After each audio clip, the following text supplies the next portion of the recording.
This is Bolivia, Political Crossroads, where we give a rundown and analysis of the developments in Bolivia's political landscape, starting with the controversial general elections held October 20th of 2019, which sparked a 3-week-long nationwide protest that eventually led to the resignation of ex-President Evo Morales. We'll continue following the developments through the new elections projected to be held in April 2020. Your hosts for this podcast are Ernesto Montecarlo and Paul Rachner. Ernesto, a La Paz native residing in Santa Cruz de la Sierra, is an experienced lawyer and political analyst who in the past has also participated actively in Bolivian politics. Paul, that be me, is an American-born Bolivian with a background in Latin American studies and also resides in Santa Cruz. We hope you enjoy listening, and we encourage you to share with others who you think may be interested, and also appreciate your comments, suggestions, and any feedback you may have. Welcome to episode number 7 with your hosts Paul Rachner and Ernesto Montecarlo. Good to see you, Ernesto, and it's nice to be face to face again. Oh, definitely, yes. I feel like we're doing a program together. Yeah, we are basically doing a program together. But from what we were doing before was interesting, but you get the. It's important to see the other person. I think, it definitely changes the dynamic, and. I think the overall quality. There's a lot of body language in communications. Oh yeah. So this is part of it, Yeah. Although many podcasts are done from far away, which I think is pretty good. The majority, yeah. Something is lost there because I do think that when you debate with somebody or exchange ideas, it's important to see what the face is doing. What the other person is doing. Without a doubt. But then again, any only audible program has that. You just lose all the body language. TV is important because then you see what people are doing, how they're handling their hands, their faces. We'll see if we get to that sometime. Introduce that element one of these days. Yep. For now, I'm good with No, this is good. It's fantastic. I enjoy it a lot too. Yeah. So it's been what about the last time we recorded was 2 Saturdays ago, I think. Like 2 weeks ago. That sound right? Yep, 2 weeks. There's been a lot going on, that's for sure. The candidacies, well, the big news. I think we picked a good time to record with the bomb that was dropped. Exactly the day after, right? The bomb, and we're here the day after the bomb. Yep. So where do you want to start with this? Well, I think we should start with the bombing. It was important because what the bombing means that in Bolivia finally we know not exactly who the candidates are, but we have a very close idea because yesterday or last night was the deadline for the political parties to express who they were making an alliance with. Correct. And that's very important, because, for example, in the case of Mrs. Jeanine Áñez, we know that she is in an alliance with the political party of the mayor from La Paz. The Solbo. Right. So it's pretty much established that he's going to go with her because otherwise I don't think he would be in the alliance. Mm-hmm. It seems that way at least. So the alliances have that message to the people. We more or less can predict who's going to be the candidate. There can be surprises on the 3rd because the 3rd of February is the date in which they go and they submit the names of the candidates. The presidential, vice presidential candidates. I don't think there'll be too many surprises, but especially the parties that had not presented an alliance last night, they can go with anybody. Mm-hmm. I mean, they can show up the 3rd and have an John Doe as the candidate, and we wouldn't know it at this point, Okay. Because they don't have an alliance yet. Mm-hmm. Are you surprised by, for those that don't know, Jeanine Áñez announced last night that she will run for president. There's a lot of people with mixed feelings about that, myself included. What are you there? And there's a lot of things that at least aren't clear to me. The legal issue of that, according to, there's this argument that I saw that, if you're president, then it used to be under the old constitution that you as president you had to resign to run, correct?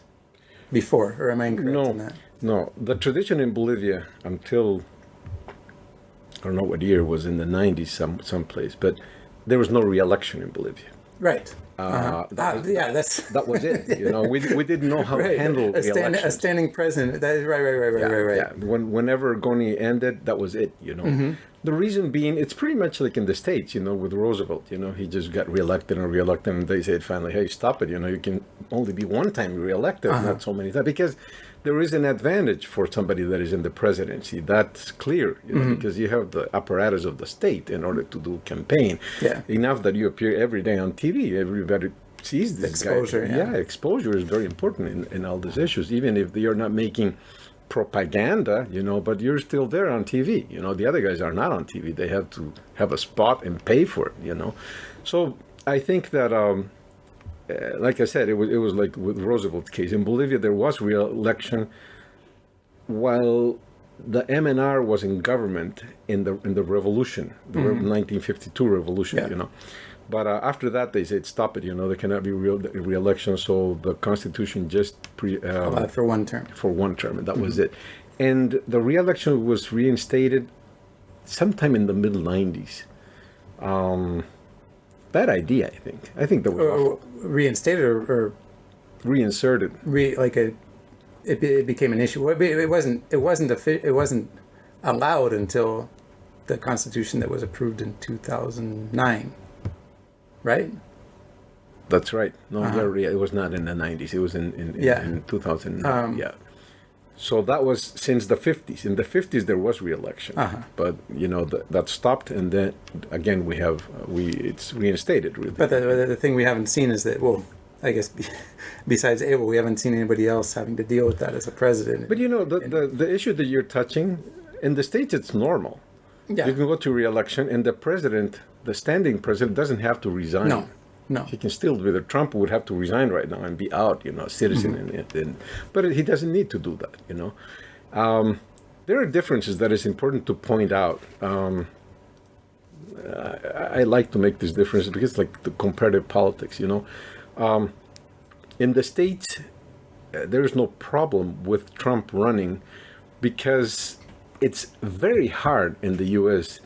to use public funds to go to use it for campaign purposes. Very difficult, right? You know, in Bolivia, that is not so.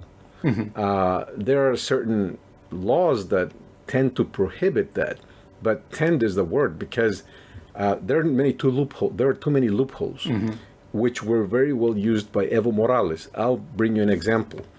It's prohibited to have a campaign on TV, while in Bolivia it's only allowed, I think, 30 days or 60 days before the the presidential campaign is very short. It's very short. Before that, there is no such thing as campaign. So while there's no campaign, which is at this time, you know, what do? The guys that are running and are not presidents, they cannot do anything because it's not time to do a campaign. You have to wait until the flag is on, and then you start putting your advertising. Advertising. The president has an advantage because he cannot do a TV spot, a TV commercial saying, you know, here's Jeanine Áñez and she's the best. No. But if Jeanine Áñez goes and inaugurates public work, like some kind of public works, right? You know, that's news. Which is what Evo did. That's news. That's not campaign. Okay, it's hard to distinguish that. There was a good example I saw when Áñez approved this supreme decree about, or presidential mandate, whatever you want to call it, about prohibiting government authorities from their image appearing on signage for public works or anything else like that. And in 2000, I think the year prior to the election, there was I don't know if it was a written order to the ABC, to the entity that's in charge of keeping up the highways and the roads publicly, that on any, you know, public projects concerning roads where everybody's driving on the roads and driving by these all the time, they were ordered to increase the size of Evo Morales' image on the signs by 50%. And so, you know, is that illegal? Well, at the time it wasn't. Now it is. That it's been prohibited. But yeah, whoever's in office has a definite advantage. Has a definite and advantage. Evo was pretty good at it. Yeah. Evo was a master on that. Yeah, definitely. So that's the problem in Bolivia. The laws are not too clear on the prohibition of what is a campaign and what is not a campaign. The definition of campaign is too restricted, I think. It begins 30 or 60 years days before the election. And the definition says that when you're doing campaigns, when you ask for a vote. So you have to say, hey, this is me, Ernesto Montecarlo. I want you to vote for me. That's campaign. But if I go out and say, hey, this is Ernesto Montecarlo, it happens that I just got the Nobel Prize in literature. That's not campaign because I'm not asking for a vote. I'm just saying that I'm the winner of the Nobel Prize in literature, which is campaign. You don't need to ask for a vote to do that, Right. But the law is written that way, so it's very restrictive. And they wrote it that way purposely, of course, because then Evo would appear on TV all the time, not asking for a vote, doing other stuff, and it's still a campaign. But according to the law, it's not a campaign. And even though he still slipped up a few times with that. Yeah, even though. So that's the big issue, I think, because it shouldn't be news. It's not only in the States that you can go for re-election and still be president. In many Latin American countries, I think, we saw Argentina last time. Macri was the president. He was running for re-election. He didn't have to resign in order to go for the re-election. He lost it, but he did the campaign while he was in office. But I think the argument was based on some kind of technicality where the wording in the Constitution says that an elected president or something can, doesn't. I don't know. I didn't look into it enough. But there's some argument there that for a reason I think the argument is that she's not the elected president. No, exactly. That is the argument. Exactly that. And I would think that they are going to go to the Constitutional Tribunal. I understand that somebody already has. Yeah. It's Article 168 of the Constitution. And it says that, that you can be reelected, a president can be reelected. But in order to be reelected, you had to be elected. So the argument is she was never elected for the office. She was elected to be a senator. She was not elected to be a president. So this would not be a reelection. That's a pretty soft argument or weak argument because in that case, then she's just being elected, not reelected. So there's nothing that can prohibit her from running for her first election, right? I mean, the people that are arguing that say yes, okay, but then she cannot be president. Why would that? Because it's not a re-election. She would have to resign, they say. And if she resigns, then Eva Copa becomes president. So that seems kind of. I'm not a legal expert, but I just can't. That seems like a very, what's the word I'm looking for? A far-fetched, or it seems like they're going for a Hail Mary is in football, right? That long password. It's a long shot, and right. I don't. I have a hard time imagining that would hold up. I hope it doesn't. Me, I was just going to say the same thing. Well, let's talk about I don't know if you want to get into speculation.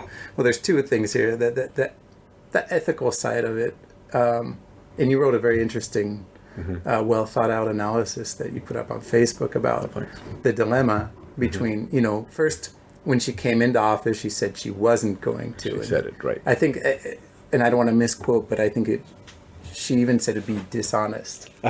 Exactly. To run. She used that term. And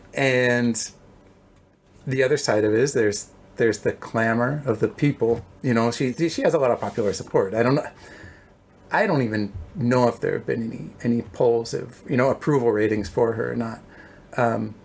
But from what you see, on social media and talking to people, it depends on who you talk to, obviously. Right. She definitely, there's no question that she's got popular support. And I guess the one thing you could base on solid evidence, if you will, is the we talked about that survey where she hadn't even declared a candidacy, but I think she came in first behind the Mas, if I'm not mistaken. There was, she had something like 16%. which was well above any of the other guys. I'm getting off track here. So those are the two sides of it, you know, what you had said. Does, you know, on one side she says, well, you know, I'm not going to run, or that's what she said initially, because it would be dishonest, and that's not my role as the interim president. And on the other side of the argument, you have, well, what do the people want? But again, what percentage of the people? And legally, she has every right to if she wants to. Oh, yeah. So no, legally, there was no question about that. Yeah, I think the point is, it's a twofold point. I think that Jeanine Áñez not only has a good backing of the people, I think she does. I don't know the percentage, but still, I think it grew from that day that the poll came out on the press. But that's speculation. I think in politics, as in everything in life, there's a purpose for people to do things, you know. And I think that Jeanine Áñez has one thing that I think other people, in my opinion, don't have, and it's very hard in politics to get together a bunch of different political parties or people. It's a gift. It's a gift to do that, you know. Like a unifying quality. A unifying quality. It's a gift. It's hard to do it in politics, and you will need that in the future. I'll make a comparison, which is very hideous, but it's important for us. Camacho doesn't have that trait, because Camacho is a right-wing KKK political phenomena in this country, you know, and it's very. Watch what happened to him in La Paz yesterday. Yeah, I saw that. Yeah, they're throwing choclo. They're throwing corn to their cobs. head. Yeah, corn cobs. So he definitely doesn't have too much backing in La Paz, and that's very clear. So a person like him would have a very difficult time in government, leading a government. Exactly the opposite. He's polarizing. Yeah, exactly the opposite is Jeanine Áñez. You know, she has the ability, although she's a very extreme right person too, but she has the ability, in a way, to make arrangements so that everybody fits in the same room. She also has a different. I mean, it shows in her demeanor. You know, when she speaks publicly, in you know the way she expresses herself, and I think she's been pretty good at, despite, you know, her clear right-wing tendencies, or whatever you want to call them. She's not. She doesn't go off the handle like Camacho is. My opinion of Camacho is that there's no lack of gratitude on my part in terms of how he led the movement that eventually got more or less out of office. But he's a terrible politician. Yeah, and he doesn't. You know, he doesn't. There's no. He doesn't measure his words. He's and Áñez is the total opposite. Totally the opposite. Yeah, I think she can make a good government, a unity government in Bolivia, and that's important for Bolivia. I don't know how important it is for her, but I see that it's very important for the country. So it's not only what she wants or what she doesn't want, whether it's honest or not. What's the bigger issue? That's the bigger picture. Yeah, the bigger picture is the stability of politics in Bolivia. And I think in those terms, she's better than any other candidate. Because, as we spoke, Camacho's out of the question. He's not a good unity guy. Mesa is too weak. He has always been weak. And I think now he's weaker than before, even that. Definitely, especially with Revilla, Solvo, kind of turning their back on Comunidad Ciudadana. Because in politics, you cannot always say yes. You know, you have to. There's a point. It's like being a father. You know, there's a point you say, you cannot do that. You can't just jump to the pool when it's empty. You know, you'll get hurt. So it doesn't jump. No, because no. Politician, it's the same being a president. It's like a father of 11 million people, you know. And Carlos Mesa has never gotten that right, you know. He thought in the 90s that the politics had a lot to just please people, you know. And he tried to please opposite interests, and that gets you in trouble, because you cannot always please everybody, because, like I said that before, there are opposite interests in the country. So that makes a very weak president, and I don't think he has changed. I think that's him. That's his personality, and because you have to have a strong personality in order to say no to people, but you have to be good in order to say no and not break political alliances. Yeah.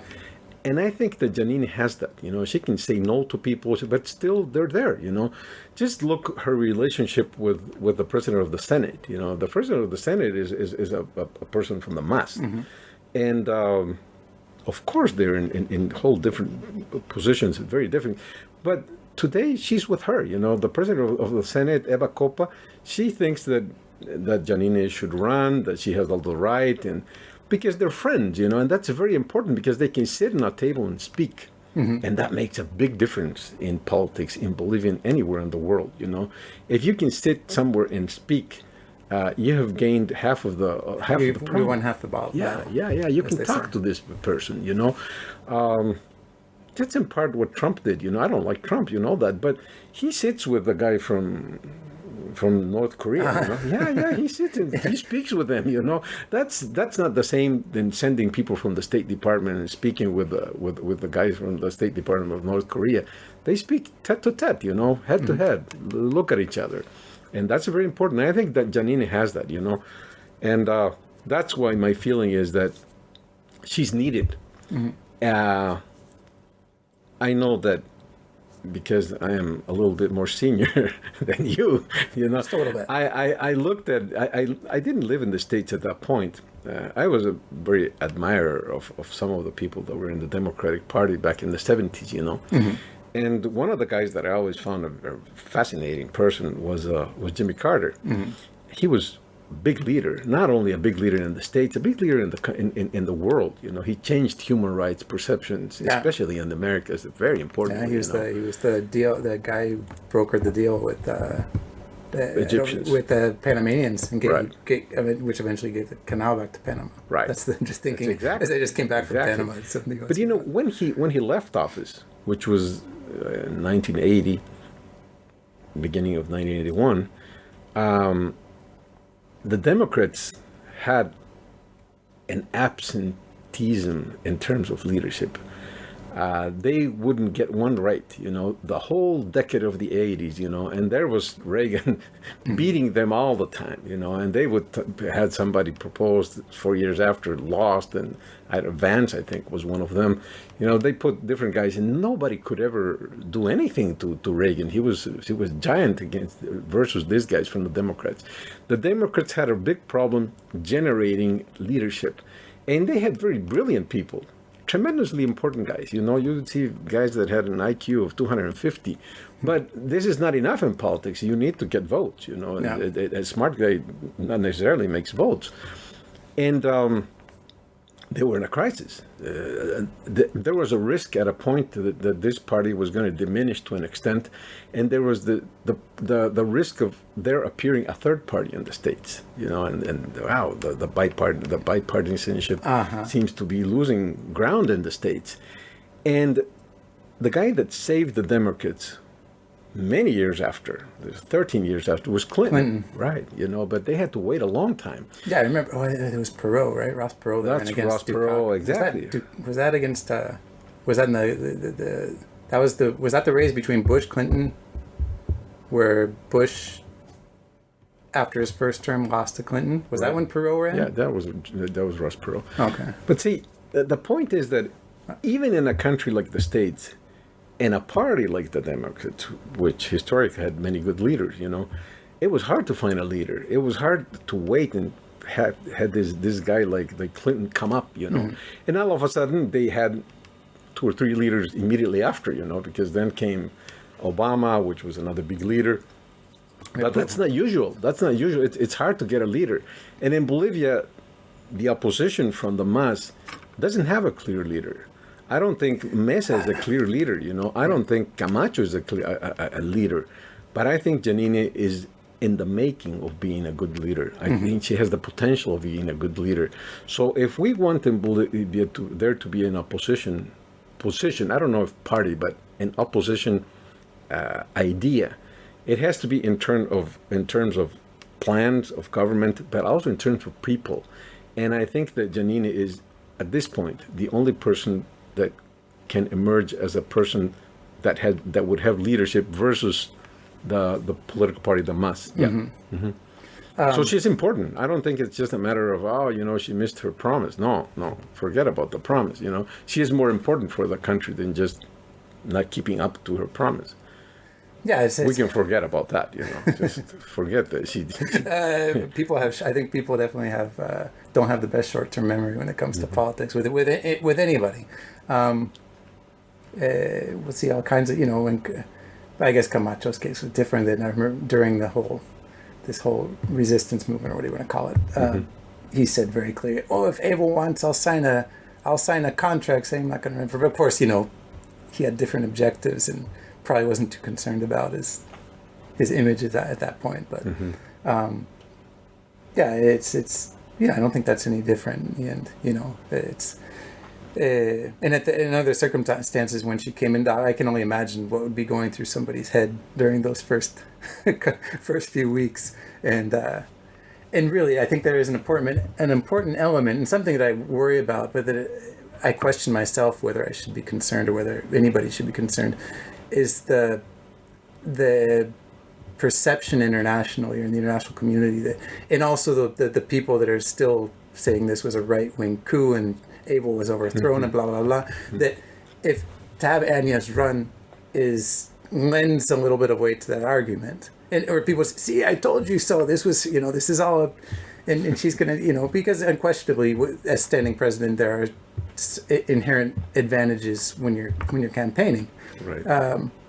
But she's definitely somebody who's in place because of circumstance. It wasn't, I will never believe that there was a plan to put Áñez into office. That's just that's ludicrous. There's no argument. Conspiracy. Yes, it'd be a pretty far-flung conspiracy theory because when you start to talk about the resigning of everybody in the line of succession, Mas Salvatierra and Garcia Linera, etc. What were they in the conspiracy or what? I mean, you just can't. That's not a plausible argument. She just came on the way, and she was the right person. But she was the first surprised person on this whole process. She wasn't ready to be a president at that point. Right. I think it's interesting. I think she has a fair shot because when you look at the other candidates, Camacho does not have any. He really shot himself in the foot with the whole stupid audio or the voice recordings with the conversation with Pumardi. I mean, to go behind somebody's back and filter or leak those recordings and then make up with them a few days later and get caught on international TV, get you contradicting yourself. I think he did a lot of damage. And again, his background with the Comité Cívico Pro Santa Cruz is not ideal in the national in the national arena. He's gonna have a real tough time, and that's obviously the only reason he's got. I think, if you ask me, why Pumardi is his running mate, is to get that Western vote, if you will. Yeah, no, that's the reason of him being there. But my feeling is that Jeanine by herself can have the votes from La Paz, for example, or Cochabamba. That's my feeling, Sure. But if you add a good candidate like Revilla, for example, then that's double better, because she'll just get all those votes, and definitely Camacho is not going to get that voting. I think even with Pumardi at his right hand side, Here's a question, and this is speculation. What do you think is going to happen with Carlos Mesa? Because he's been so quiet, because as you said before, he didn't need to say anything. He's just kind of sitting back and letting things happen, and now he's in a complicated position, I guess. Very complicated position. He has lost Revilla, which was very important in La Paz, which is I don't think that especially is as a big loss, because he has votes in La Paz. Yeah. And Revilla was something more to add, but not crucial to his life as a politician.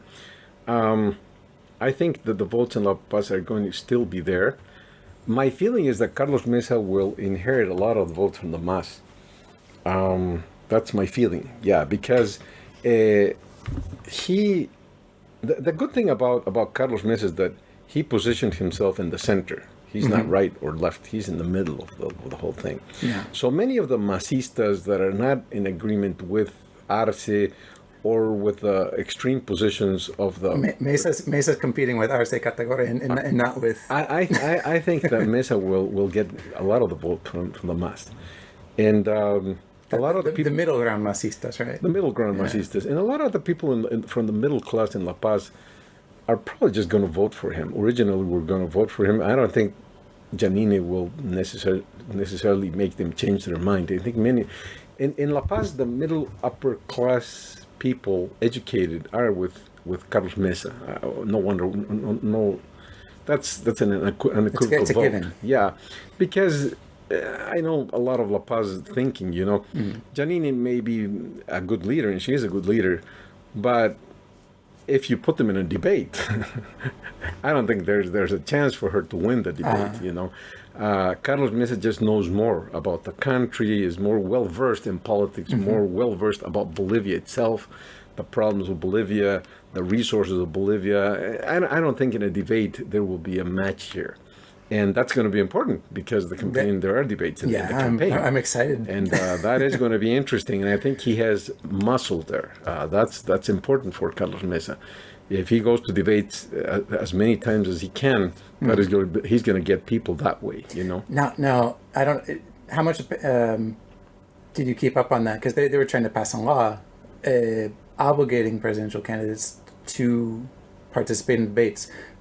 How did that end up? Because I'm not clear on... Because the MAS wasn't in agreement with that. Yeah, I understand. But so what happened? Because, did that become... Was that approved or not? No, you can't approve if the MAS is not, because they're the majority. Yeah, so they just probably disregarded So that. you think there will be debates, but without Arce? Although Arce can... But there cannot be a law obliging people to go speak. No, that's unspeakable. That's ridiculous, because you have the constitutional right to be silent. Correct. You can run without saying a word for the presidency, and I think that's valid. What if you're shy? No, true. If you're shy, there are people who are very shy. For president. But people shy in terms of public appearances. But maybe you're a good leader. Maybe people see in you a good leader. You don't need to speak. You're just a good administrator. But you have the right not to go to a debate. I don't think that should be a legal obligation. I think that's against the freedom of speech. Okay. Yeah. It's an unconstitutional law, I think. No, I'm not rooting one way or the other. I like the idea of there being the debates, because I think it's always been something totally lacking. And I also, while Evo was in power, I always thought that I would have loved... I'll make a speculating bet. Okay. Nobody will want to debate with Carlos Mesa. You think so? I don't think so. No, because he's too much. He's heavy debating. Just remember during the C process in The Hague, when he went to Chile and debated that was a good journalist in Chile, and Chile has a good level of people, educated journalists. He just broke the head of the guy, Yeah, he's very good at that. For people who aren't in the know on this, during that whole deal with the maritime issue, there was a interview with Carlos Mesa on a very popular Chilean news program. He's being interviewed by what we call the equivalent of somebody like Larry King or something in the States, right? And he smashed he killed it. Yeah. And it was from that point on that I remember starting to see the memes on like Facebook and stuff of Mesa Presidente, and that they actually started putting him into the surveys for potential candidates before he still hadn't said anything. I don't even think he had. I think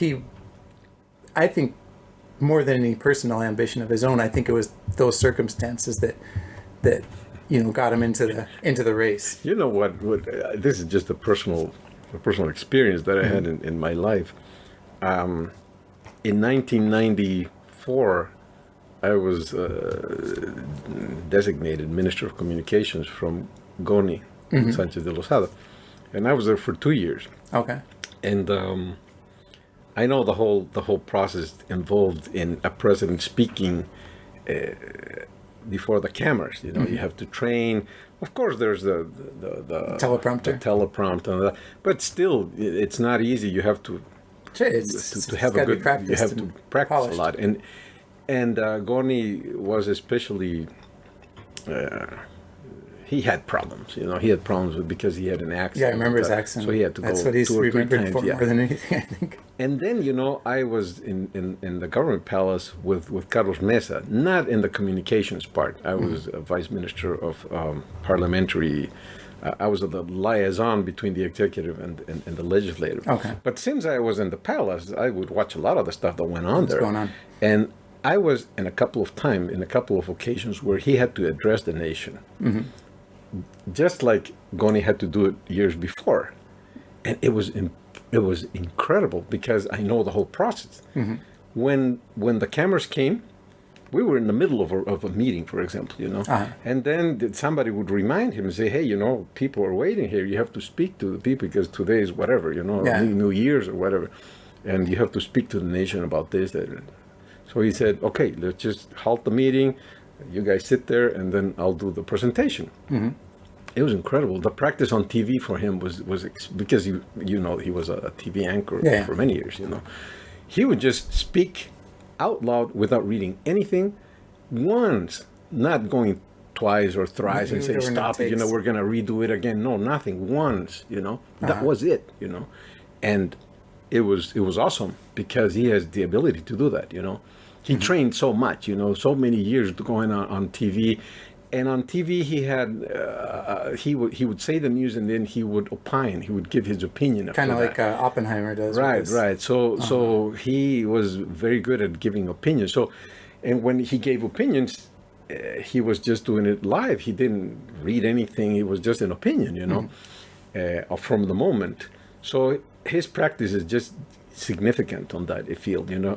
Before the cameras, he's a fantastic guy. I hadn't seen anybody before that, you know. So if he goes to debates, I can tell you that he can smash all these guys together, you know. Mm-hmm. And my feeling is that these guys are not going to go to a debate with him because that's getting into his territory. So, I'm not gonna, so forget about the law. I'm not going to place any bets because I always lose them, and I don't want to lose. I'd love to see a presidential debate. Yeah, me too. I hope there is one. I hope they go.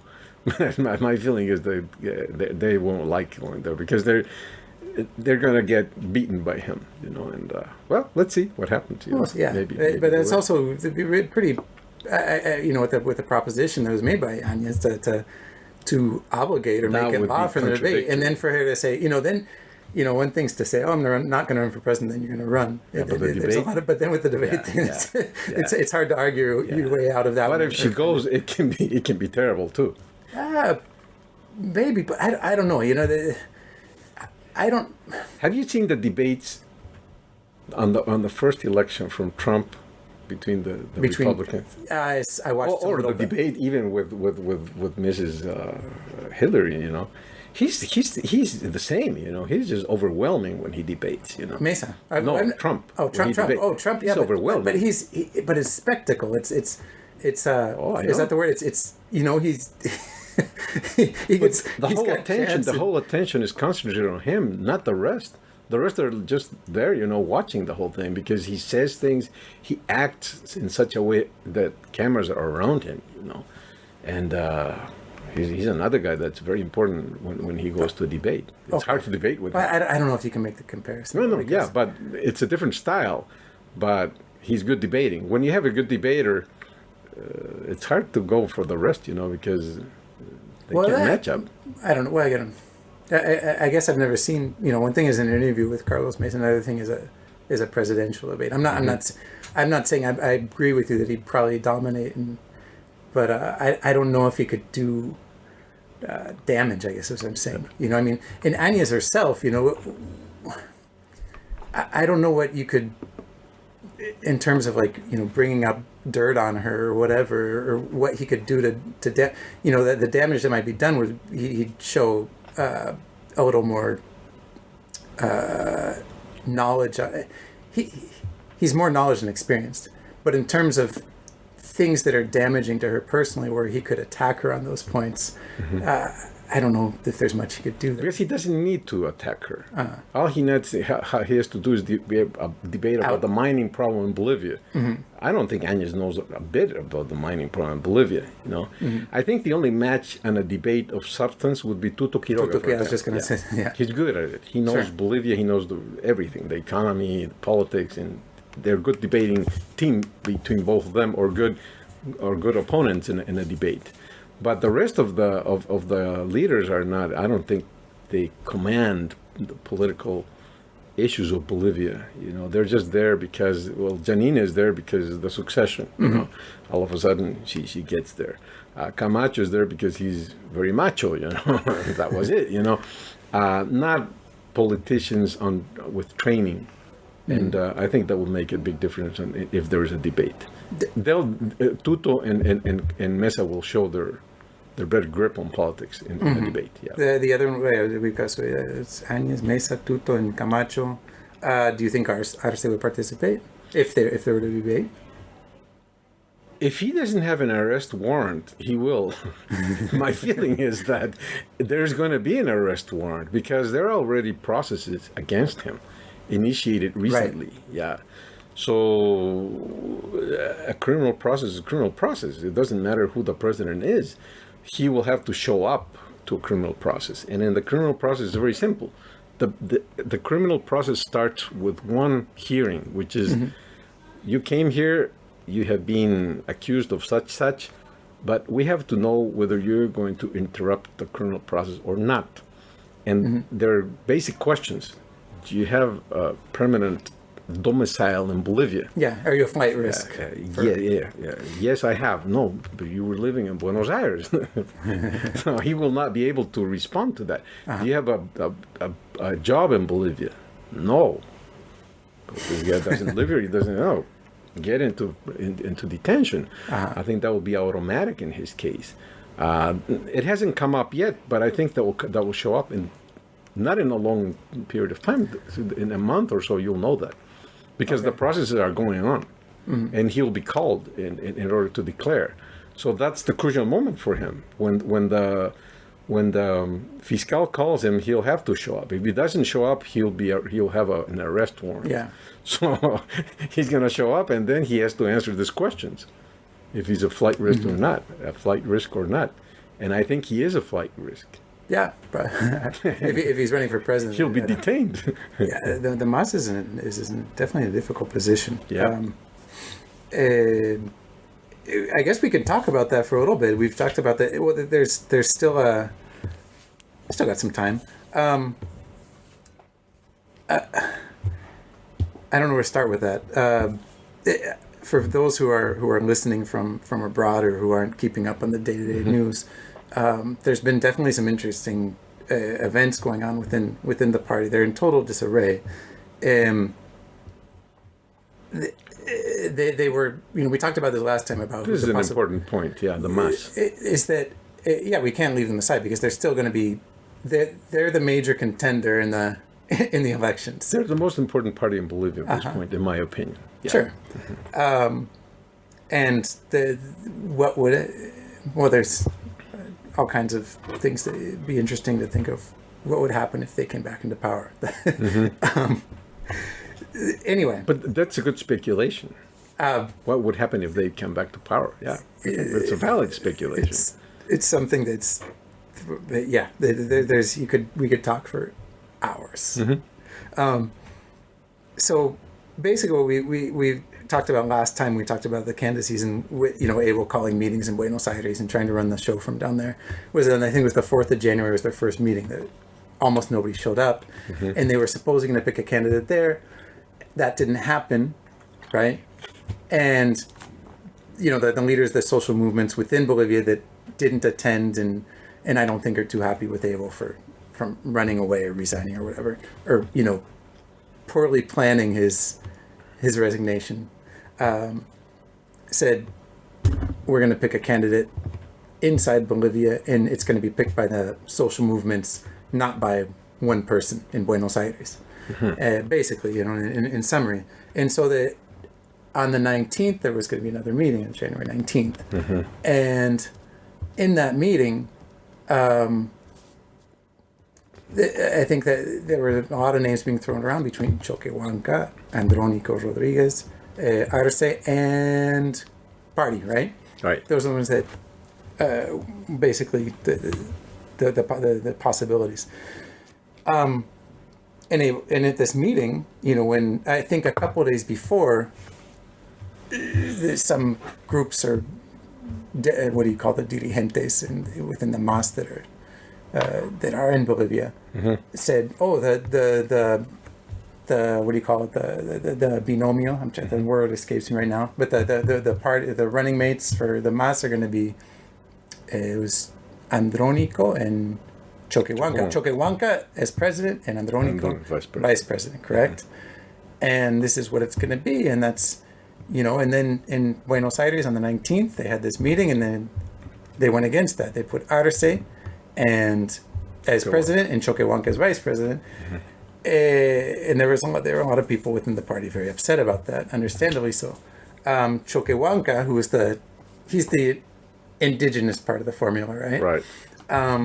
Said something that basically, if I paraphrase here, seems very, and again, anybody who looks at this decision sees it as they're doing political calculations, right? What's going to get them the most votes and not make them look like radicals? And the radical aspects of the party is what I think eventually got them to the situation they're in today. Right. And Choquehuanca, since he was the one that, the Movimiento Sociales, social movements, wanted to put at the head as presidential candidate, said, this is the social movements don't have any legal, what's the word I'm looking for? Basically, the party is a political entity, and as such, the social movements don't get any say or can't decide who's going to be the candidate, and which I think, if I interpreted that correctly, that's basically giving them the finger, trying to be diplomatic about something that's really hard to justify, because the MAS party is all about. It's supposedly the MAS, Movimiento Socialista. It's a social movement party, and what he's saying goes totally against what really is what's the word I'm looking for? Their the essence that the pueblo, that the people are the ones who make the decisions, and it's a group decision, and where obviously it wasn't a group decision, and so surprisingly. They seem to have recovered from it, that people were pretty upset within the party, but then quieted down very quickly, and I'm not sure why that happened. I don't know what you've got to. Yeah, a couple of things about what you just said. First, and you just made me think about this. The decision of who is the candidate for presidency and vice presidency within the MAS. Is established in their statutes. Okay. They have written statutes, and it shows what steps you have to take. I know that because I've read those statutes a couple of months ago, because I was writing. Good, because I have absolutely zero knowledge. But I don't remember exactly how you choose, but it couldn't be 2 or 3 people doing that job. It has to be a bunch of people that have representation at least in the 9 departments of Bolivia. Okay. That's what I would imagine. I don't recall that article exactly. But that organ of the party has to be in a meeting. And that meeting has to be legal, because somebody has to count whether there was quorum or not. And then somebody has to take note and say, there were 100 votes for Mr. Arce and 70 votes for Mr. Choquehuanca, so it's a meeting, legally, a meeting like that has to be supervised, and that's Bolivian law. With like a notary. Yeah. Public. No, by that. Yeah, there is a notary or something analogous to that from the Electoral Supreme Tribunal. Really? Yeah, the tribunal has to be in the meeting, and they have to take note of it. For election of any candidate for any party? Candidate. Yes. Okay. Yes, sir. Yeah. Okay, let's put it this way. Bolivian law says that when there are elections within a party, the party can call the tribunal. That's the feature. Can call. Okay. It can also not call. But usually parties call because they're usually dissidents, So they say, come here and I'll show you that everything is fine here, So the party has the meeting and they have the quorum and then they have the vote and the vote is counted and the Electoral Supreme Tribunal oversees that and say, everything was in line, there's nothing to discuss about. If you don't call them, then anything can happen.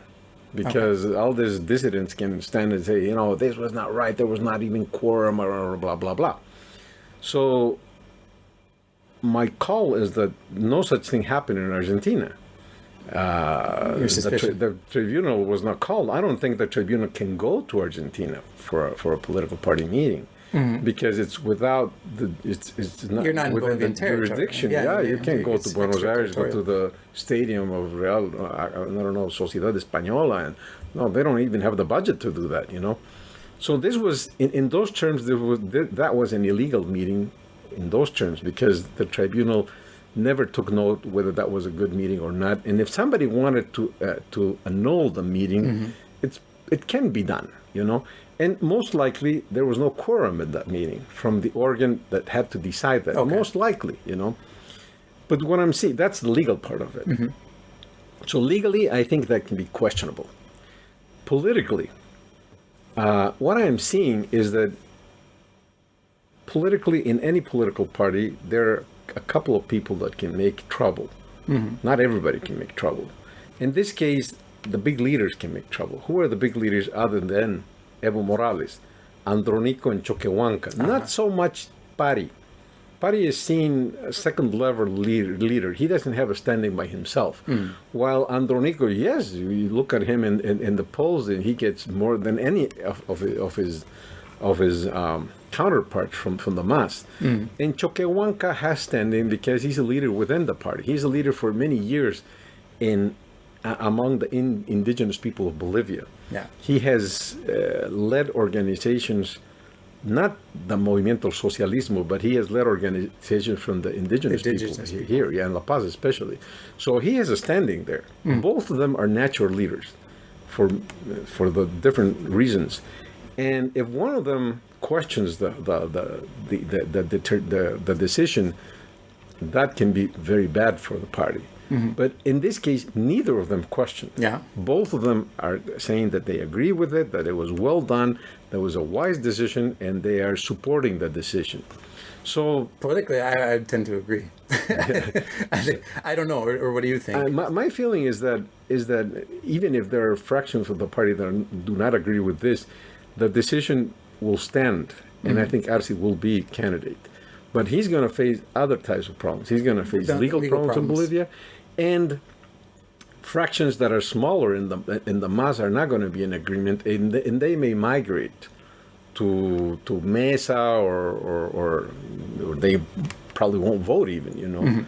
So that's the way the discontent is going to show up. I don't think they're going to change Arce, unless the legal problems are foreseen by Evo Morales, and it's a big risk, because he has people he can put there and not be liable to a lawsuit. He has chosen probably not the worst case scenario guy, but one of the worst case scenarios. He was Minister of Finance. In the economic management, there are too many things that can be liable of a suit. So this guy is an easy prey. Easy target. Yeah, he's an easy target, Bad. I think that Choquehuanca was better. As the but then you've got Andrónico, who's got his own issues in terms of being a cocalero, and he didn't go to Argentina because of some, I don't know what it was, but he didn't want to cross the border. Right. And we don't know why. I'm surprised no journalists have gone and tried to get more information on that. But, so that's my feeling about the MAS in terms of a decision. The other part of the analysis is that the MAS is the most important party in Bolivia at this point. It expresses something. It expresses the indigenous people of this country, which are not few.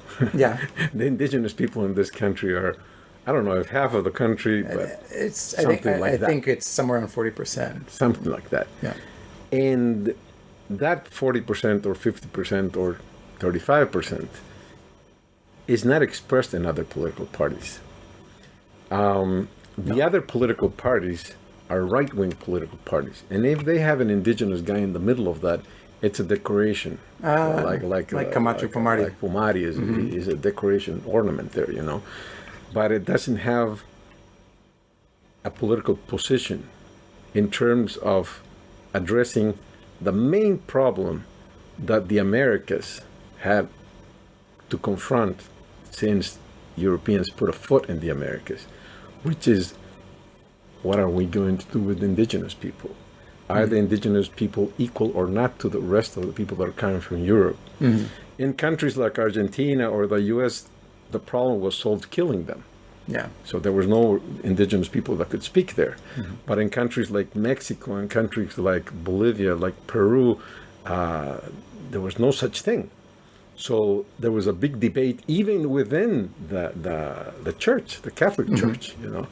Some thought that these guys were not humans, you know, not with a legal standing, and others thought that they were humans, they had to be respected.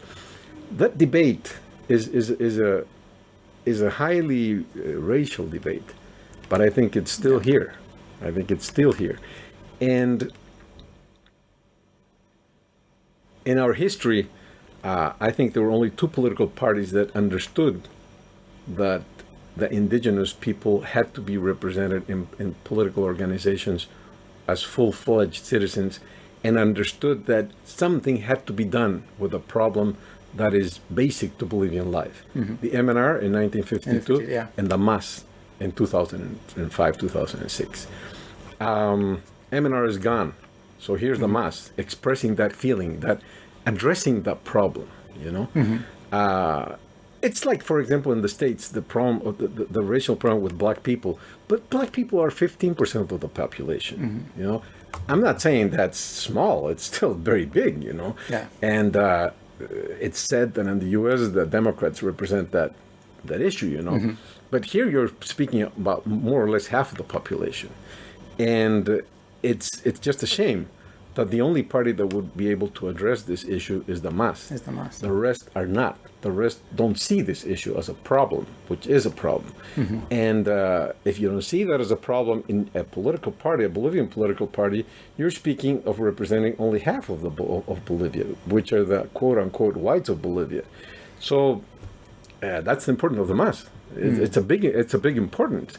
I think it goes beyond Evo Morales. But I wouldn't risk saying so harshly, because Evo Morales is the unity.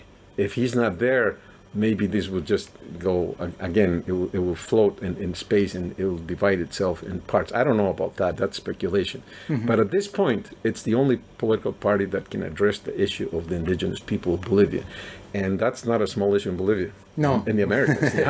I think that's very important, and that's why the MAS is important. And the rest of the parties don't have that issue addressed. And at the absence of that, of course, they're important. Yeah. Let's see, we just did it about an hour. I think it's a good place to leave off for now. There's plenty more to discuss. For another time. It's good to be back face to face, and thanks to everybody who's listening. We do have a Facebook page now. Right. That's the same name as the podcast itself, Bolivia Political Crossroads, I think our names are in the title of the Facebook page, if I'm not mistaken. So anybody who wants to comment or leave anything there, suggestions, observations, questions, etc., etc., etc., and there's the links also to the podcast itself, please feel free to do so. So until next time, thanks everybody. Yeah, thank you very much, and glad to see you again here. And we're just continuing and analyzing the problems of Bolivia. Thank you very much. All right, take care. Bye.